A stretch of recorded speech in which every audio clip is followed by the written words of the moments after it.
Next topic is Hungarian economy. Economics forecast. So we invited 3 economists in Hungary, Budapest.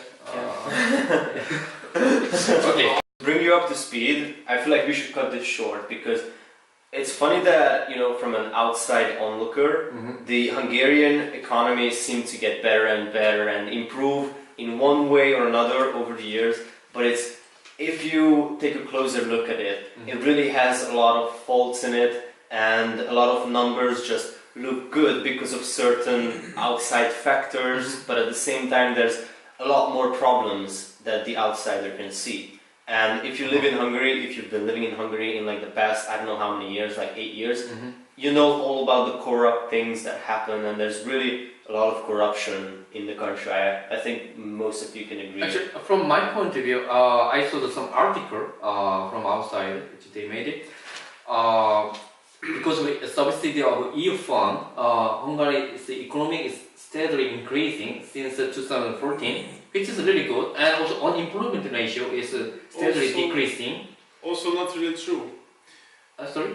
Also not really true. That's true? Yeah, Really? I would start with defining what do we mean by economical growth, because economical growth can mean various number of things for different person. One definition is there's more money in the economy, which allows the economy to grow. It doesn't mean that the quality of the economy will be better or more money will land in people's pocket. It's not the same thing. So you can, and you know, there's import-export. If you increase, of course, your economy can get bigger, but it doesn't mean that profit is also bigger. This is the case with Hungary right now. Our economy is getting bigger, but sorry. Yeah, so the thing is that the reason you saw this, and the reason it's true, is exactly what he says, is that if from the perspective of how much money is circling around in the economy, is getting more and more, but it's only because we're getting more and more European Union money, right? We're getting more and more financial support, and therefore there's just more capital. But that doesn't mean that in certain sectors of the economy there's necessarily more. It also depends where does it end up. So basically, if you build, let's say, like the biggest issue in Hungary and the biggest topic which divides people is that we are building stadiums instead of hospitals. Which is true, yes, because our prime minister likes football, and you know, for a lot of money, which could have costed like 5 hospitals or increasing the quality of the biggest ones, he built a stadium in his hometown. So for real. And basically what I'm trying to say is when you build a hospital, for example, it's not only, you know, ethical and a good thing to do, it also brings you money, because hospitals make money. It's not a good business, it's still a state business in Hungary. There's not much malpractice in Hungary, but still it brings you something. Stadiums, well, they could, but that exact stadium I am talking about does not bring money. Yeah. For example, only in 2018 there were 6 stadiums built in Hungary that have the capacity of more than 30,000 people, right? So more than 30,000 seats in each stadium. Okay. So that's a huge number. You know, those stadiums are never ever going to be filled up, and we're building these huge stadiums. And we've built 6 of them, right? 6 of them. Whereas you could have built 12 hospitals out of that money. Actually, we have some stadiums which are really needed. So actually, the Ferencváros one, the Budapest one, is needed. I just taking an example. The national stadium, I think it's also mandatory to have one big one where you can have concerts or what kind Don't get me wrong. Kind of I was only giving you an example because I meant that particular stadium which costs a lot of money, and even in 100 years it will not get back its price, meaning that you spent money which is stuck. Which means that it's not in the economy anymore, yes? It's not bringing additional value in, so the economy gets stuck. And this is the examples we are continuing to do in Hungary, spend the money on the wrong way. I think the problem is that they are not using it at all.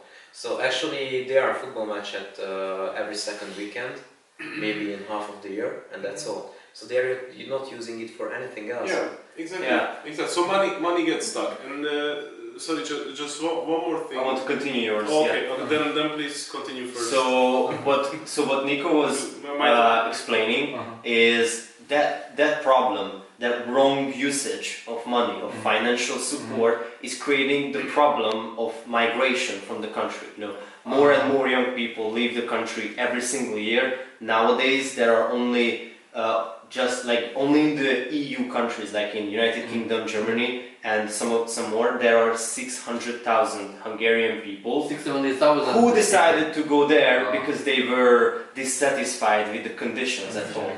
And he highlighted the issue with the healthcare. The healthcare is the one sector that is suffering the most, but also education. And we have the most talented doctors, by the way. Yeah, and they're all leaving. You're always feeding from the Hungarian University of Medicine. Semmelweis. Yeah, that's the. I heard Hungary is really famous in terms of so we are good at many things, school. but talented people are leaving because of better job offers. Yeah, actually the situation in Poland was quite similar, but they changed it and now they wanted to stay. Because now they can offer a high level of salary for higher than the UK. Because they allowed companies who are working in medicine to malpractice. So now the state is getting their hands off healthcare in Poland, and it's working, because it brings money. Also, one thing I wanted to say, our Prime Minister, our government will always tell you every year that economy is getting better and better and we are making a lot of money, but there's one thing which will always respect the status of Hungarian economy, which is the valuta ratio.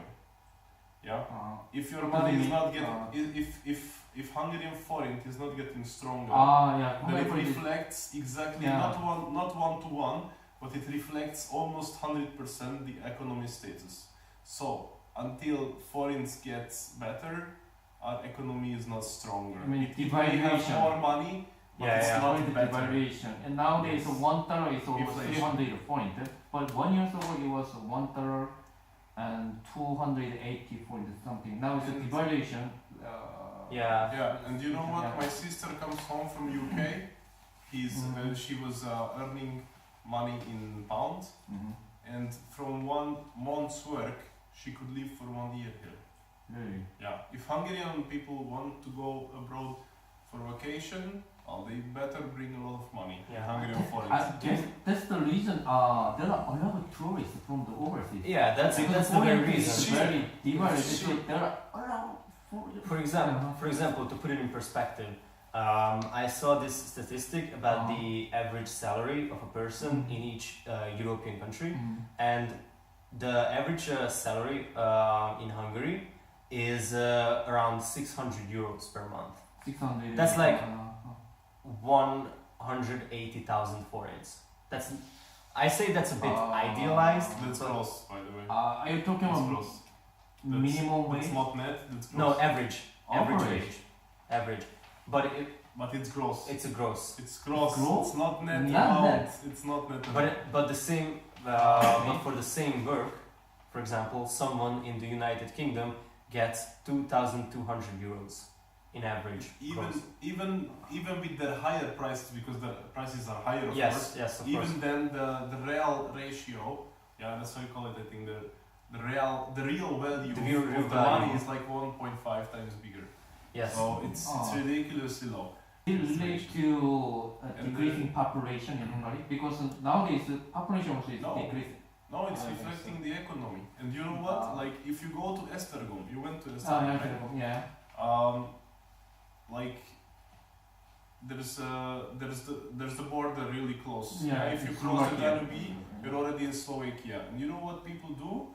For example, in like in the villages or towns close to the border, they cross the border because they can now. There's no.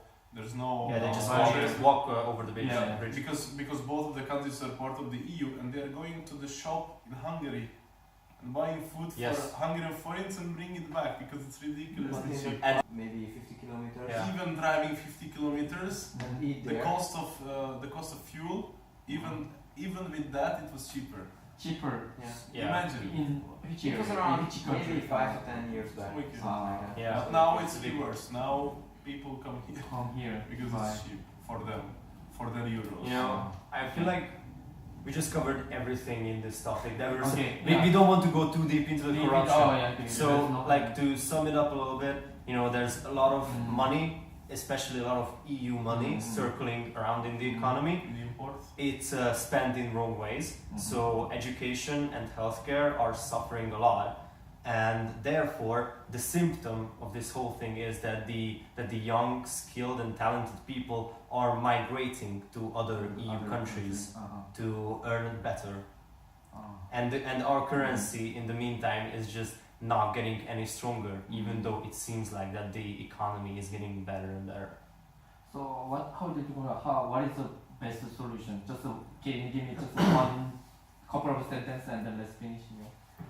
Well, What is the best? corruption should have been stopped years ago. Mhm. I'm not sure if it can be because the far right side, who should do his job in times of corruption, Mhm. is disbanded. They are not a force anymore, which means that currently we have the 2/3 in the parliament for the government, so they can do whatever they want. They can change any rules how they see fit. The European Union is against us. They will probably kick us out if we continue this way.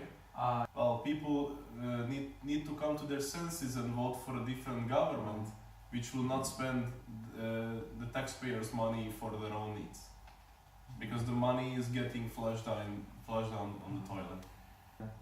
Yeah. So actually, okay, I also agree your opinion as well. But most important, then in order to change the world, change this situation, we should go out, and then we should vote. Yeah. Definitely. Yeah, but Yeah. actually the problem is that the people are going out and vote, but they are not. They're not So searching actually, for actually, I have to say that if you look at the map, how they are voting, actually, unfortunately, the non-educated areas are voting differently than, for example, Budapest area. Yeah. I think this is the biggest problem Mhm. because they are watching the television, which It's is propaganda. really it's really driven, and actually they just continuously repeating the same reasons why they are voting like that. And the voters are The so biggest- naive. They're so naive. The biggest force currently in Hungary is still the elders. Hungary has a really old society. Almost 40% Okay. are making money, Mhm. so everyone else can live. Mhm. And also the elders are in great population. They have many, and well, they vote for whoever offers Some money. better Mhm. Pension system. retirement money. Yeah, or retirement. No, Yeah. I don't know. It's called pension. Pension. Yeah. Okay, so pension. Uh-huh.